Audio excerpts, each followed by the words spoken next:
Hello, hello, good morning. It's Monica from Life is Art, and this is the Friday 10 a.m. technique at Explore Japan online crop, and we are going to be creating an interesting little technique, or an interesting little card using a fun technique, and I hope it will be inspiring. It will give you some ideas of things you can do on your own projects.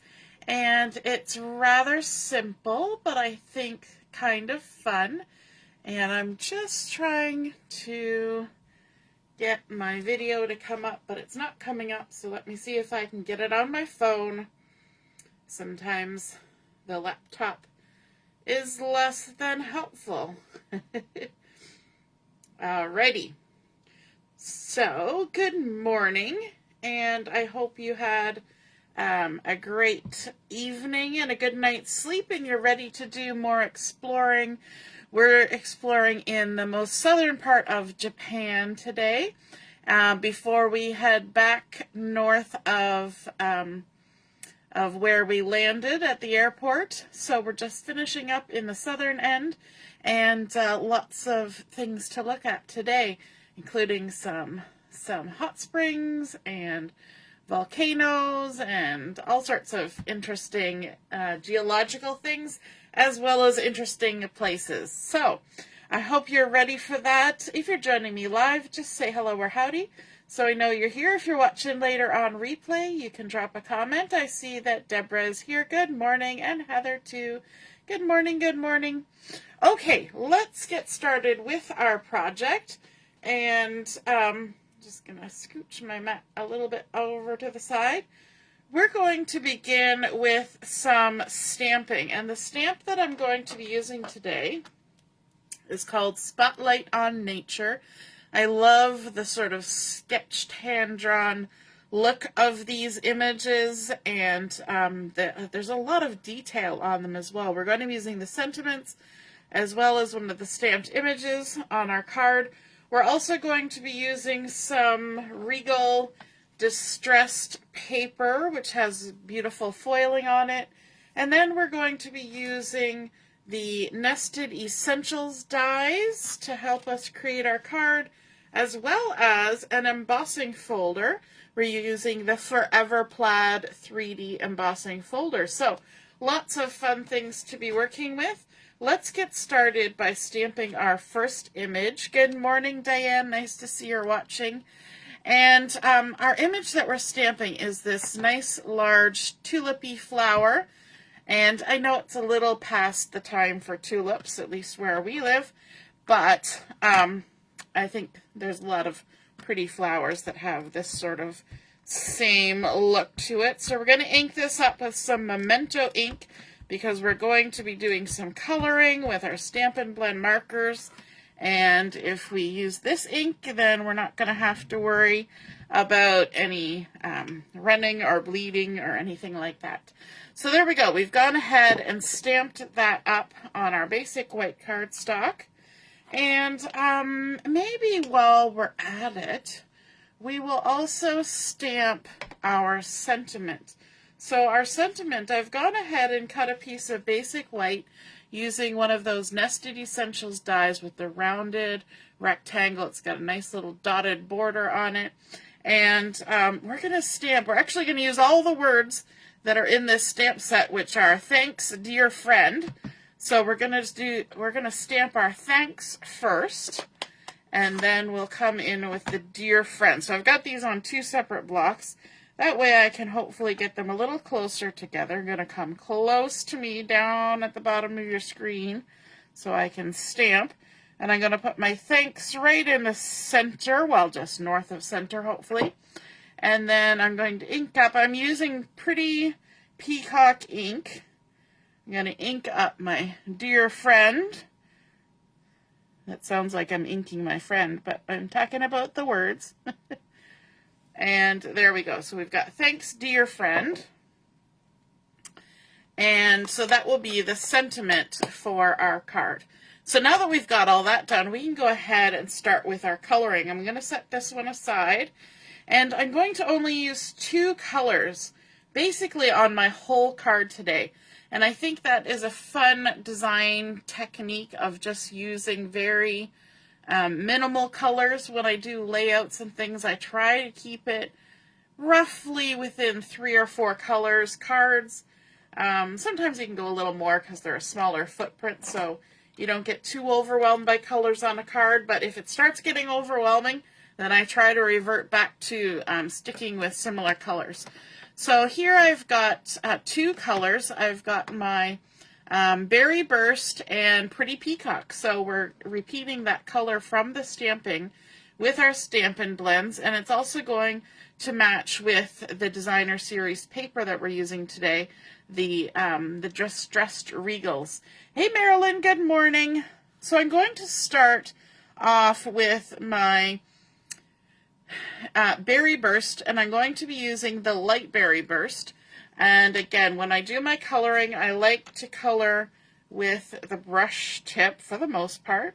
So I'm just going to test my color there. And then I'm going to come in and just very lightly color. And occasionally I want to leave a little bit of white space on my coloring. And you have to kind of plan ahead for that. Now we do have a color lifter Stampin' blend where you can lift some of the color off. But I think it looks just as nice to leave it with a bit of white space in the first place, so you don't have to lift the color, but it's there if you need to. But it doesn't necessarily make it white when you lift the color, but it can lighten the color that you have put on. So kind of 2 different techniques, I guess. So we're just going to color these all the way around. And one thing I have learned, because these Stampin' blend markers are lovely and juicy, you don't want to color right on the line. You want to stay inside the lines, and that will keep you from having some disappointment when you come to the end and you realize, oh, it's kind of gone outside the lines. Because markers do tend to bleed a little bit. And so just plan for that and stay in the lines. And there we go. So we've colored up our pretty little flowers with some light of the Berry Burst. And then I'm going to add in some dark Berry Burst. Again, we're just going to check our color. And one good thing about these stamped images is that there's already some shading lines that they have added onto these flowers. And so really, if you don't know how to add a darker color, just go and follow those shading lines. And by doing so, you're just adding a little bit of depth of color down here where those lines already are. And you're using kind of a flicking motion. So you start at the bottom and you just kind of flick up. It doesn't have to be an awful lot, just a little bit. Doesn't have to be a solid thing, because these, like I said, these flowers are done in sort of a sketched look. All right, now we're moving on to our Pretty Peacock. We're going to start with the light. Again, the brush end. Give ourselves a little test. Don't worry, this is not something that I'm going to put on my card as a whole. I'm going to fussy cut this out. So I don't have to worry about having my little test strip going on there. If I was worried about it, if I needed this as a solid piece, then I would just have a scrap piece of cardstock on the side. Now for these, the stems are very small. So you're just going to lightly touch the very tip of your marker to the paper.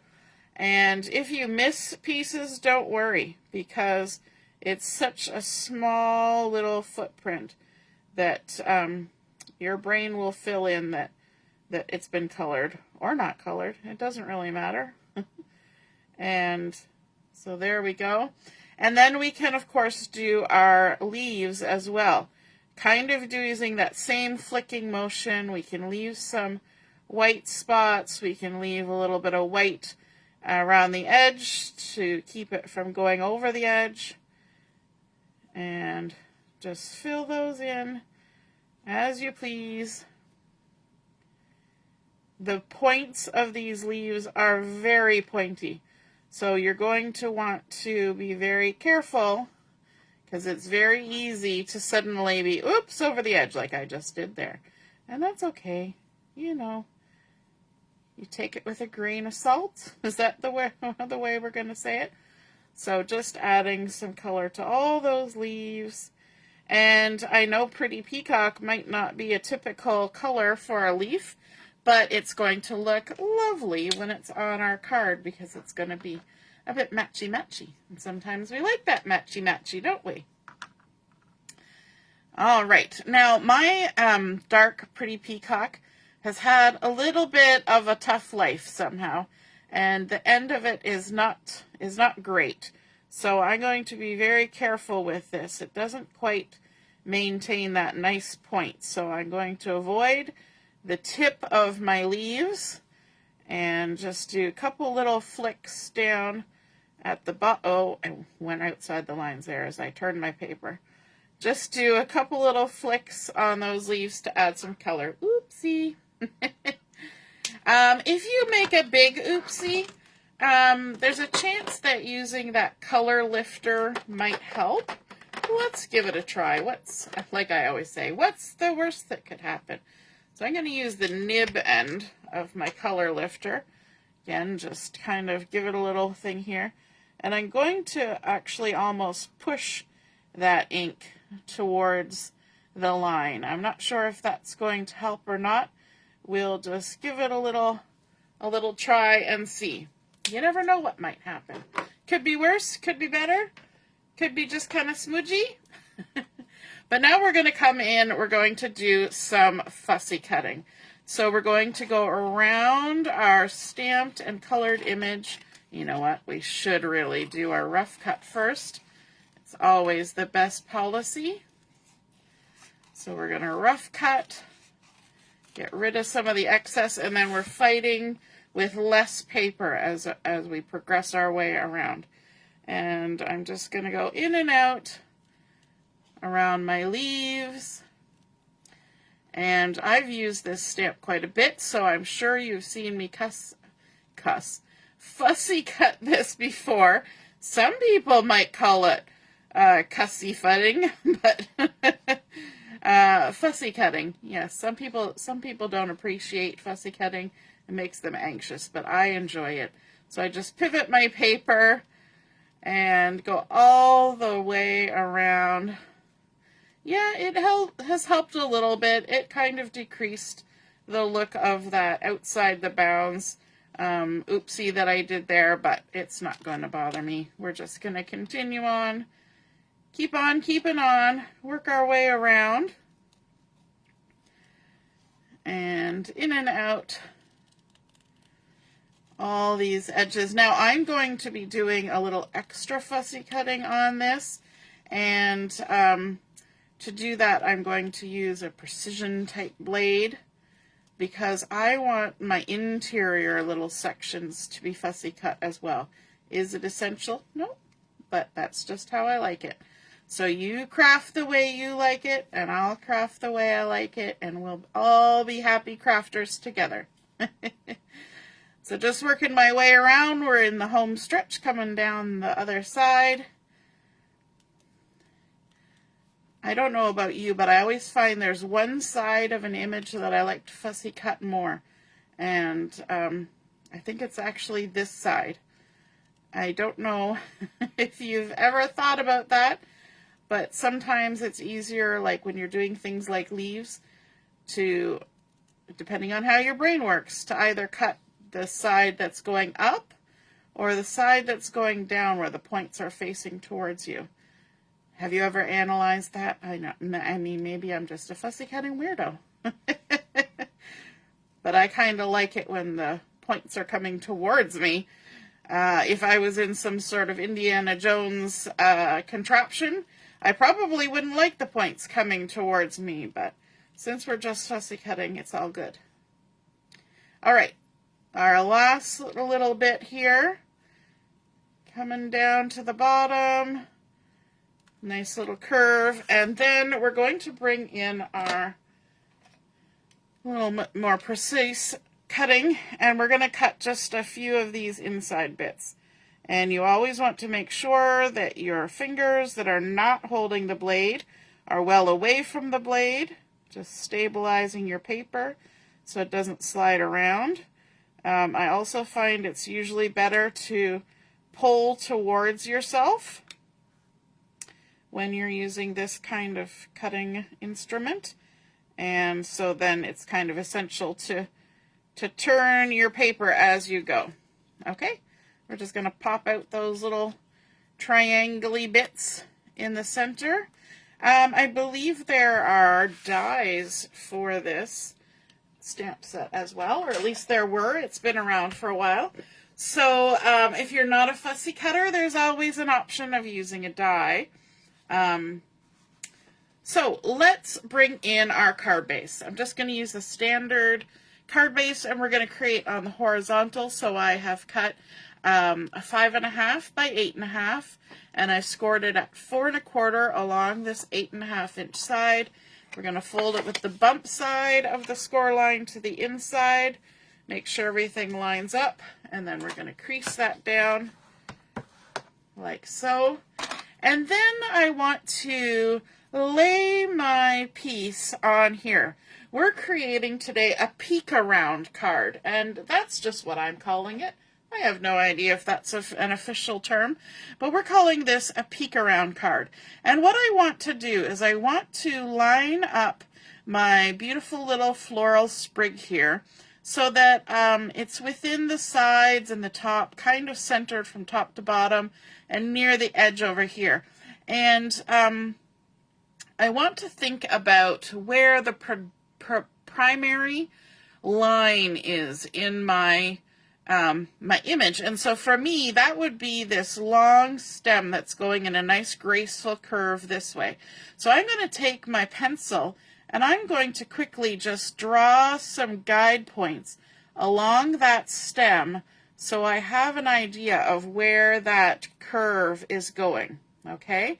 And then I'm going to come in with my scissors, open my card up, and I'm going to cut along that curve. I'm just going to follow those guide marks that I've made with my pencil. Allow your scissors just to travel around that curve, and I'm going to go all the way up to my score line. And then I'm going to trim from the outside edge all the way across to where that cut line meets the score line.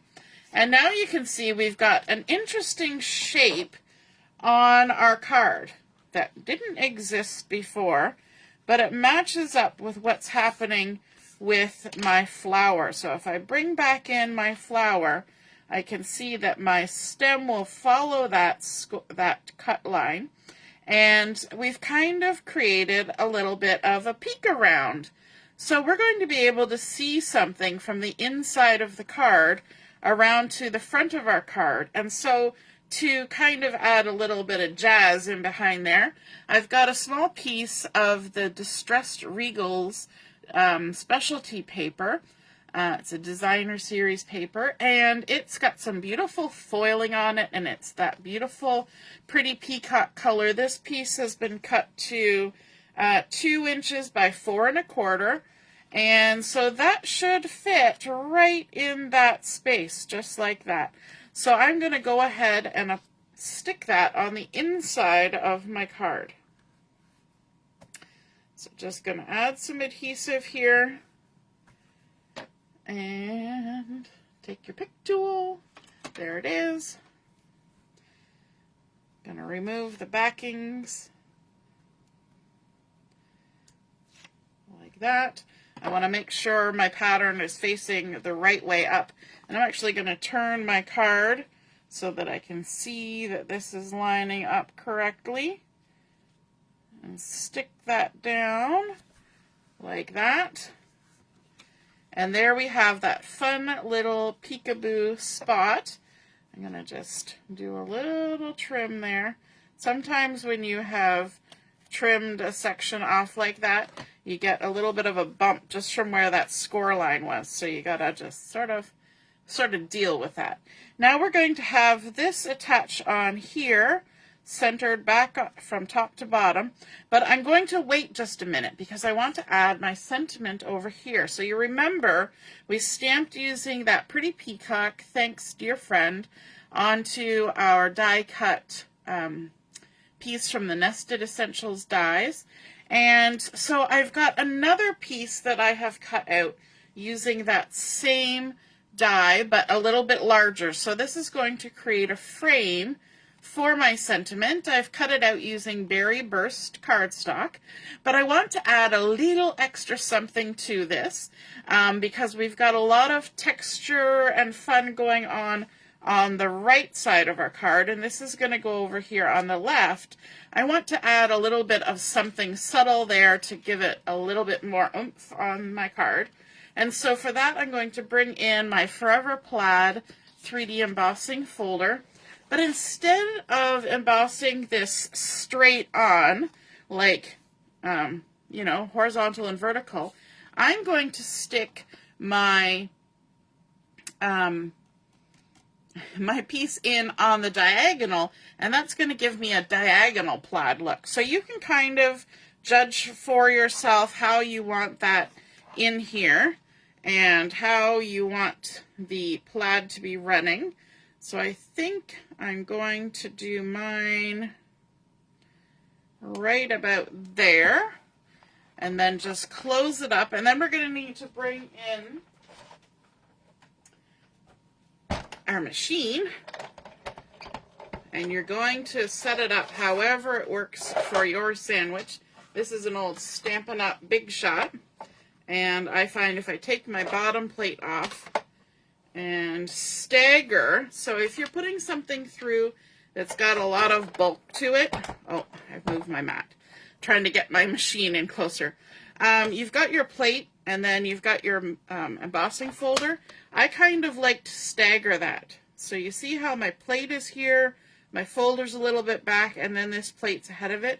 And that will kind of give a little bit of a narrower or less deep sandwich as it hits the machine, and it will start feeding in a lot easier. And then you can go through, and you can even come back. Oh, let me just make sure I went all the way through. I'll fix my mat in a second. I know, it's super annoying being crooked like that. And then we can put our machine away. And you'll have to bear with me for half a second while I fix the mayhem. Sometimes crafting can get a little bit chaotic, can't it? All right, let's give the video a chance to follow what's happening there with my mat. My video is quite a bit delayed. Okay, so hopefully we're close, and I'll correct it later if it's not. And so now when we pull this out, we have a nice diagonal plaid on our Berry Burst cardstock. And so now we can add that to our layer with our stamped sentiment. So let me just grab some adhesive here. Because this is being adhered to something that's embossed and has a texture, I'm going to put a little extra of the adhesive there just to make sure it's all stuck down. Okay, we finally caught up a bit. Let's see if we can get ourselves straight. I keep thinking I need to put a mark on my table where my mat goes, but then it depends on how tall or how straight my camera is. Really, there's no set standard, right? Because your camera can move this way and that way too. All right, so let's just center that on there, and now you can see we've got that nice textural edge. We've got the dotting from the die cut, the embossing from the embossing folder, and let's bring our card back in so that we can attach this on here.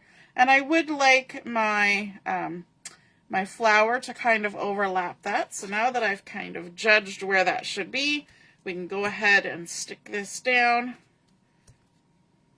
Again, using a little bit extra adhesive because only certain parts of this are actually going to be touching. How's everybody doing? You're all very quiet in the comments. Either that or I'm just not seeing the comments, which could be the case because I'm watching on my phone instead of my laptop. Okay, so let's add our sentiment on here, like so. Hopefully I squished that over far enough. Yep, I got a little bit of overlap, which is what I wanted. Just a nice little touch. Now, I want to actually pop this up with some dimensionals, so I need to keep in mind that this line of the stem is, I have to stay to the left of that because that's what's going to attach to my card front. So let me bring in my dimensionals. The other thing that's good to use on here are some of these edge pieces because they're already half size pieces of dimension. And so we can add those in where we need to put things in littler spots. Easy peasy. We can add bigger pieces where we can fit larger. And then we can even go for some of these really tiny pieces here to add onto our stem. Like that. Okay, let's take our backings off. And then our last step, once this is done, is going to be just to add some bling on here. And we're going to be staying within the same color family for that, keeping it all matchy-matchy. All right, centering from top to bottom, following that edge that we have custom cut to fit our image. And there we go. And now for our bling, I'm going to bring in some of these loose frosted dots, which are yellow and pink and the pretty peacock color. And so we're going to focus on the pretty peacock color because that will be nice to pull that color over to this side of the card. I'm going to add a few little dots of adhesive onto my sentiment here. So I'm going to put one here, maybe. One there, one there. We're going to create a nice little visual triangle. One over there. And then take your pick tool. Let's grab one of these big ones and stick that right there in our adhesive. Then maybe one of the tiny ones. And there are some middle-sized ones in here too. I find these loose embellishments are a real good option for adding a nice little bit of shine. Oh, these are kind of matte, but it does give a different kind of surface and color onto your card. So there we go. We have created our peek around card, creating a custom look by following the contour of our stamped image and just using our pencil to mark that sort of central main line, cutting a nice graceful curve with our scissors, adding in a gorgeous piece of that distressed Regal's Designer Series paper. We've colored up our image and we've stuck within the two colors for our entire card, well, with a little bit of gold and a little bit of white. We stamped our sentiment using the pretty peacock, again pulling that berry burst over here, and then a little bit of fun with those loose dots. And I think that creates a really pretty card when it stands up. You can see that beautiful profile and curve of the cutout piece, and I think it's just fun, something a little bit unique, and you still have lots of room to write your message inside. I hope you feel inspired by this card, and if you create one like it for yourself, be sure to snap a photo of it, pop it in the comments where I post the picture of my card, and then we can all see and be inspired and get invigorated for crafting by looking at your beautiful artwork as well. All right, have a wonderful rest of your morning, and we will be on for Chat and Craft at 12 o'clock. Yesterday I forgot and I said 11:30, but I did change the schedule this time around, and we will be meeting at 12 o'clock noon. All right, we'll see you then. Toodaloo. Bye.